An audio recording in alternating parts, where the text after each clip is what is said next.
Hello everyone, this is FTV vladerag here to bring you Game 2 in this best of 3 series between Goody as the Purple Terran in the bottom left versus Monty as the Cyan Protoss in the bottom right. The map is Newkirk Precinct TE, you can tell because there's this cool little sigil instead of sorry, I was distracted. Instead of the watchtower. So yeah, okay, listen, I think I've made it clear before that I don't actually like this map much.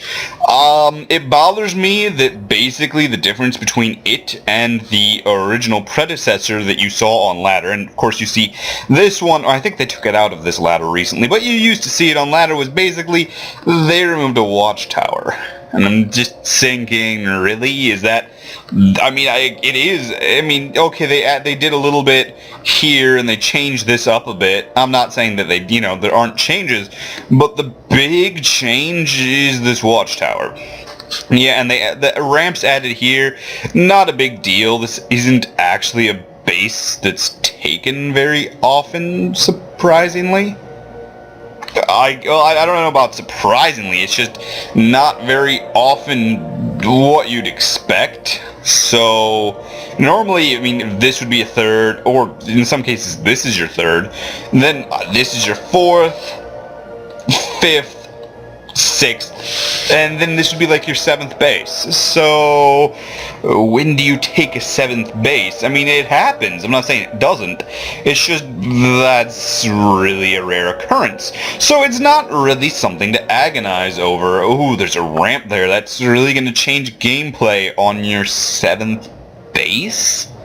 Yeah, but by that point, I don't even think it really matters all that much.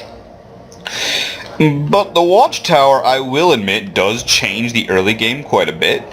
Makes it a lot harder to scout cheese. Or I shouldn't say it makes it a lot harder.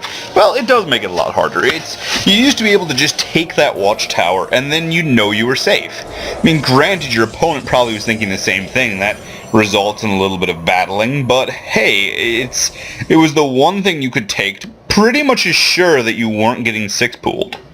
Or that, you'd know when the lings were coming and be perfectly able to, and, you wouldn't even have to say, oh, he's six-pooling me, so the lings will arrive here and know it off the top of your head. You could see it.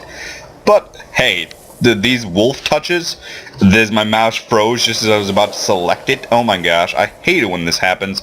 The wolf touches, they're pretty darn cool. So, hey, whatever, let's go with it. Either way, although I would say this is, I don't know if this is a less macro map than Star Station. I personally would say it is, because, well, I feel it's smaller. Yeah, yeah, it's smaller. The distances.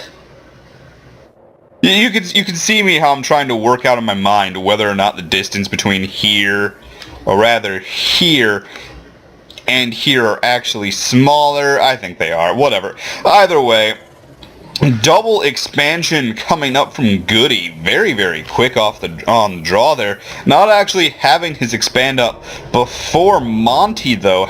Interesting to see how that will happen. The Mothership Core, of course, playing a huge role in the ability of Protoss to early expand. I almost feel like you could take another expansion on... No, you couldn't. Never mind. Don't listen to me. You could exploit that pretty easily by just sort of coming around this way. And then you'd be able to get around, or sorry, not that way, this way over here, and be able to get around the photon overcharge. I was about to say you could almost triple expand on this map. Well, not triple, double expand. Take this, you'd have 3 expansions, which is why I always think triple, but you'd take this expand and then, take this expand. But hey, whatever, listen, that's just my fantasies of greediness. As much as I love to play safe, I really want to be a greedy player at heart, but hey, there's no point to greed if you die, so, I mean, as they say, you can't take it with you. Interesting choice, the Stargate. Especially interested, he sort of wasted a few seconds of chrono, whatever, it works. It's okay.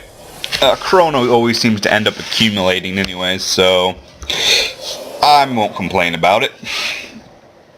Oracle is a fine choice versus Terran. There's not a lot that Terran can do early on versus Oracles, and by not a lot early on they can do, I mean they can die, and that's sort of what they got for an option. Marines before Combat Shield, which he is not even looking at getting right now, are two-shotted by Oracles, just like SCVs. So to an Oracle, the difference between a worker and a Marine, there isn't really one. As far as the Oracle's concerned, you're all dead. So that's sort of an issue I feel Terrans have to deal with. Phoenix, very interesting choice. The missile turret's coming down, though, going to be a large problem for the well, maybe not so much. The range on this, probably not able to cover all of these workers. That's just sort of my idea there. So he might be able to get some kills in, maybe not. Definitely on the natural if he's smart about it. So there is that. On the other hand, remember, Oracle's quite fragile. So yeah, now that it's been damaged, these Marines really do pose a threat. Just emptying out that oh, no, the bunker isn't empty. You could actually go for those workers if you really wanted to before a missile turret comes up, but I don't think he will. Just going to be holding there. Now, there is a pylon coming down over here. How many gateways do we actually have on the field? There's 2 in production and 3 already here. So that could actually be a pretty dangerous group. I think you could take those Marines, and indeed he does. Now he's free into that worker line. All of them run away, and there's the missile turret drawing that in. How many worker kills? 2, so he didn't really get the weight in gold he sort of wanted, but he is able to do, well, those Phoenix a little out of place. They're not going to be able to do anything there. Phoenix are an interesting choice that I've been seeing a lot out of Protoss players recently. I especially saw it in, oh gosh, it was the PvP. It was on this map too. Yeah, I have no idea. Okay, we'll just continue onward anyway, see what's going on. A lot of Phoenix. It's an interesting choice to see a Viking coming out, so maybe he sort of predicted this. I don't know. What I do know is that well, I shouldn't say predicted, he actually saw the Phoenix, so there's that in for the count. Here is the attack.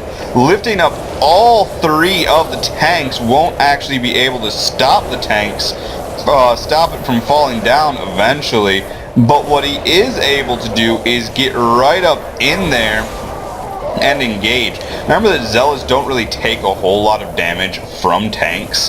They barely take any. It's sort of the beauty of being Protoss, is that you almost don't take damage from a lot of these units. And now, of course, Marine versus Zealot, and all the SCVs are pulled. Let's just take a quick count. Ouch, that's gotta hurt. Oh my gosh. I mean, even if he pushes this back, he's sort of lost the game at this point. I'm not really sure how you recover from 34 workers lost. That's painful.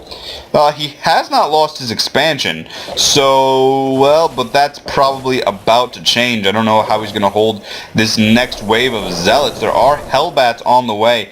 Hellbat's already done, in fact, so he probably can hold right here with the tanks and Hellbats. I think he certainly can. On the other hand, this expansion, yeah, he's able to save the building, which of course is good by itself, but if he can't save anything else, and there's the lift. Now that lifting, just incredibly important. On the other hand, Hellbat versus Zealot, well, they don't have the bonus damage, so there is that problem. Now that they need that upgrade, it really is sort of an advantage in the favor of Zealots for that push. At this point, I think he's dead. Yep, there goes the game. GG from Goody, and Monty is the one that moves on. Aggressive Protoss play. Ooh, I like it. FD, oh, sorry, wow, this is FDV vladerag, forgetting all of my grammar lately.